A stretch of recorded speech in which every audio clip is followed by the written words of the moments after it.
Welcome to the Slop Temple. We pray this video helps. You already have cluster access and a working service. Start now by validating kubectl context and that the pod is healthy. Next, inspect the service type and selectors so you know what to change. This determines your path. If you choose load balancer, identify cloud provider support. If not, plan node port plus an ingress or external proxy. Once done, annotate any service with required metadata and open required firewall rules so traffic can reach nodes or the provider LB. Now implement the chosen method. Apply a service manifest with type load balancer and provider annotations, then watch for an external IP. Or create a node port service and deploy an ingress resource pointing to it. Make sure your ingress controller is installed. Configure TLS either via cert manager or manual certificates and set host names in ingress rules.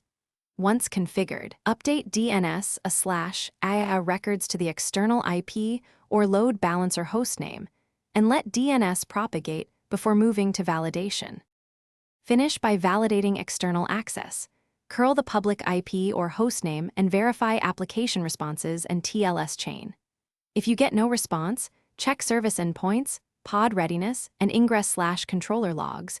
Use kubectl describe on service and ingress to reveal misconfigurations. Make sure cloud firewall or node security groups allow the required ports and that provider health checks succeed.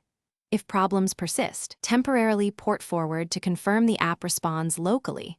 Then compare that behavior to exposed endpoints to isolate the network layer. Thanks for watching. Consider subscribing if we helped you.